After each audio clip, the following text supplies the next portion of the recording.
Hi there, it's Evan Roberts here, Roberts Pianos Houston, and I just want to explain in this video why we don't buy or repair very many spinets here at Roberts Piano. So it's a basic explanation. Some technicians work most of their life on spinets and they have more experience than I do on spinets. We've done replacement parts on spinets, we've done work on spinets, but we generally don't work on spinets. And I'll show you the main reason why. This is a Yamaha upright piano.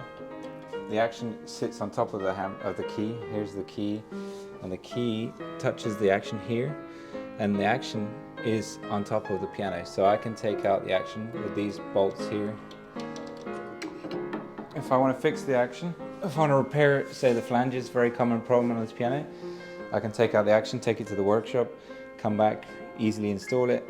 That's the action. It's all on top of the keys, and the key is separate. And then it's easy for me to see everything he's repairing. So this is a spinet. It's a smaller piano. It's about 30 inches high. And the action on a spinet is different to an upright. Basically, it has the same action, but in England it's what they call a drop action. If you look at the leverage on the Yamaha, you have more leverage on the upright. Maybe 1.5 inches, 2 inches more leverage. And also, if you look at this, the top of the key is connected to the bottom of the action, so you get immediate response to the action. The key attaches to the action here, and it pulls up on this rod. So the rod goes to the bottom of the action. It goes all the way down to here, and this is where the action starts. Say I want to replace the parts on the hammers, or want to change the springs on the jacks. I have the 4 bolts, which is semi-normal. That's slightly more than normal. Then I have to unscrew this rail here, which is not on all spinets. This is quite handy, and that keeps all of these together. You can see in the action here that this whole section, this is the part that goes down from the back of the key down to the bottom of the whip, and all of this is in the way of things that are not in the way. It's not in the way on an upright. It's actually quite consistent because this has a whole rail that holds all of the elbows in place. Some of them don't have that. They're connected, screwed into each key. Take this whipping off, which I can do in a normal upright very easily. I'd have to take off this elbow and together, and I have to take it out of here, which would be a pain, because then this happens very often where they come out of the rail and you have to end up plopping them all back in again. If this comes off, you end up with a lot of work, extra work. Once you get past this system, you actually have a standard action. So working on the action of a spinet is very, very impractical. It's a lot of work to get them opened up.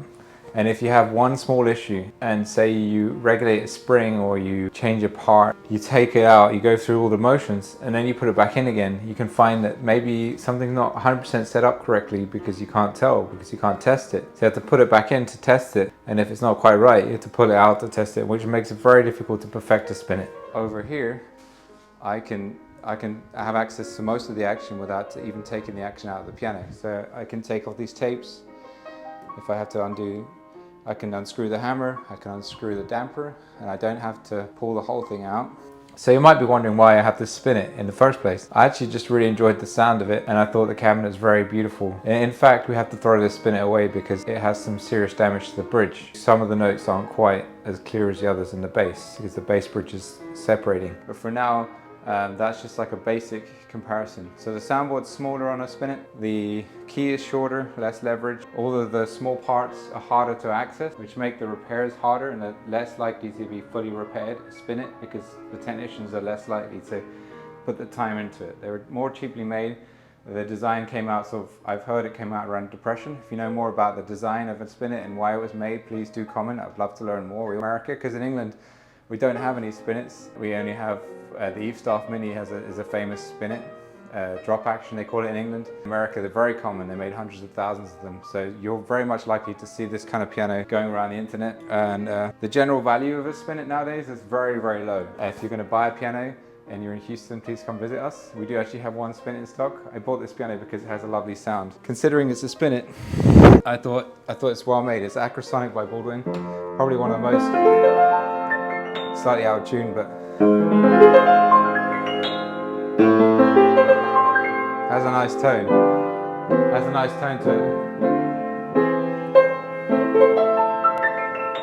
it, which is why I bought it. So I hope you've enjoyed this video. If you want to see more videos of the pianos that we have for sale, if you want to learn more about us, please subscribe Thanks for watching this video and we'll see you soon. Thank you.